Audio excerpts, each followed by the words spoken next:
အားလုံးပဲမင်္ဂလာပါကျွန်တော်တော့ဒေါက်တာစိုက်ကောင်ဝင်းပါတိရစ္ဆာန်ဆေးကုဆရာပါအခုတော့ကျွန်တော်ဝက်မွေးမြူရေးအကြောင်းတွေပဲပြောဖြစ်နေရပါတော့ဒါပေမဲ့ကျွန်တော်မိတ်ဆွေတယောက်ကကျွန်တော်နွားအကြောင်းမေးထားတဲ့ comment တစ်ခုရှိပါတယ်ဒီ comment နဲ့ပတ်သက်မှာကျွန်တော်ပြန်ဖြေပေးသွားချင်ပါတယ်ကျွန်တော်တို့ဒီနွားအိမ်မှာတဲ့တုတ်ကြောဆွဲတာကိုဘယ်လိုဆေးထိုးပေးရမလဲဆိုရင်မေးထားရှိပါတယ်တကယ်တော့ကျွန်တော်တို့ဒီနွားအိမ်မှာဆိုရင်ပေါ့နော်တုတ်ကြောဆွဲတယ်ဆိုတာကိုကျွန်တော်ဆေးထိုးပြီးမှကုသလို့မရပါဘူးမစ်ဆွေဆိုလိုတာကျွန်တော်ဖြစ်နေတုတ်ဆွဲတယ်ဒီလိုမျိုးဆိုရင်တော့ကျွန်တော်တို့ဒါတုတ်ဖြတ်ပေးရပါမယ်တုတ်ဖြတ်တယ်ဆိုတာကျွန်တော်တို့ဒီခွဲစိတ်မှုလုပ်ငန်းစဉ်တစ်ခုဖြစ်တဲ့အတွက်ကြောင့်မလို့တေချာတင်ယူထားတဲ့ဆရာဝန်တွေစီမှာပဲကျွန်တော်တို့လုပ်စီချင်ပါတယ်ဆရာဝန်တွေကိုတေချာခေါ်ပြီးမှခေါ်ပြပါနောက်ထပ်ကျွန်တော်ဒီတုတ်ဆွဲတာပေါ့နော်ဘာကြောင့်ဖြစ်တယ်လဲဆိုတော့နည်းငယ်ရှင်းပြလိုပါတယ်အဓိကကတော့ကျွန်တော်တို့ဒီကျွဲနွားရင်မှာဆိုရင်သူ့ရဲ့ဒီဒူးပုံစံပေါ့နော်ကျွန်တော်အခုပုံထဲမှာပြထားတဲ့အတိုင်းပဲ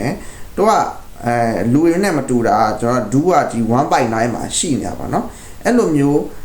1.9 မှာရှိနေတဲ့အပိုင်းကကျွန်တော်တို့ဒီလိုမျိုးစီလေးလိုမျိုးခွက်လေးဖြစ်နေရပေါ့နော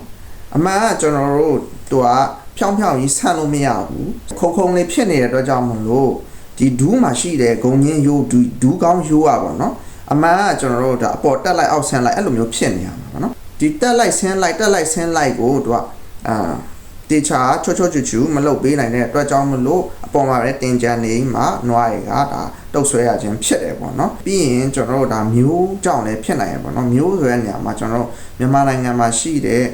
နွားမျိုးတွေပေါ့နော်အဲ့လိုမျိုးနွားတွေမှာကျွန်တော်တို့တွေ့ရများပါတယ်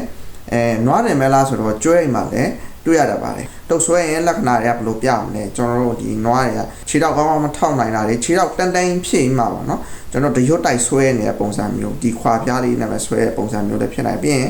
အတိတာဆိုတော့သူကနောက်ပြန်လဲသူကမဆုပ်နိုင်ဘူးပေါ့နော်အဲ့မျိုးတန်းနဲ့ဖြစ်နေပါဒါပေမဲ့ဇက်တောက်ဖြစ်နေရကတစ်ခါတည်းကျရင်အပေါ်ကဒီဂုံညင်းရိုးဒူးကောင်းရိုးကအောက်ပြန်ကျလာရင်သူကတက်တာတော့ဒါမျိုးရှိတတ်တယ်ပေါ့နော်ဒါပေမဲ့တက်တာတော့လည်းနောက်ခါပြန်ဖြစ်လာနိုင်တယ်ပေါ့နော်အဲ့မျိုးဖြစ်လိုက်ပြောက်လိုက်ဖြစ်ပြီးတော့ကြာလာတဲ့ချိန်ကျရင်လုံးဝမပြောက်တဲ့အနေအထားမျိုးဖြစ်နေရင်တော့ကျွန်တော်တို့ဒ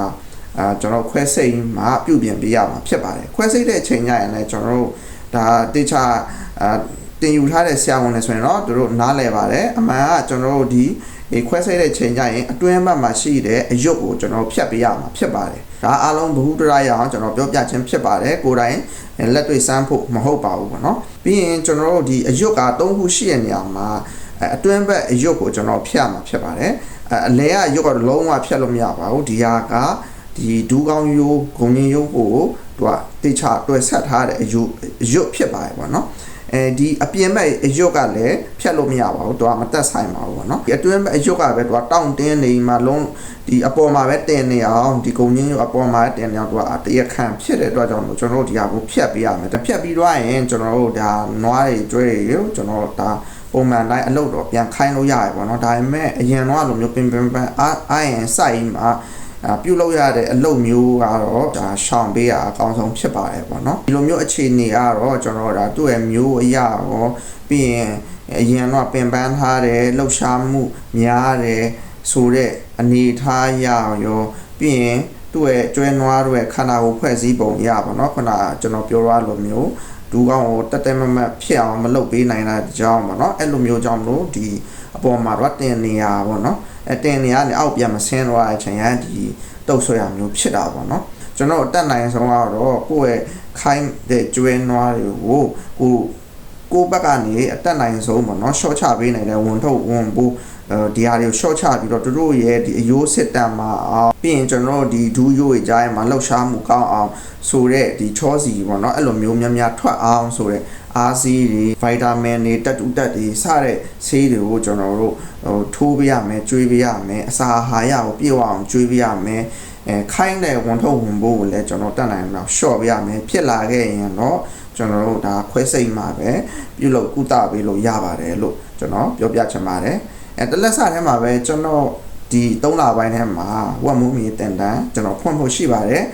်ဝက်မွေးမြူကိုစိတ်ဝင်စားတဲ့အသေးစိတ်ခြေခါနေစရင်မှလိလာတင်ယူချင်တယ်ဆိုရင်ကျွန်တော်ရဲ့အခုပေးထားတဲ့ Facebook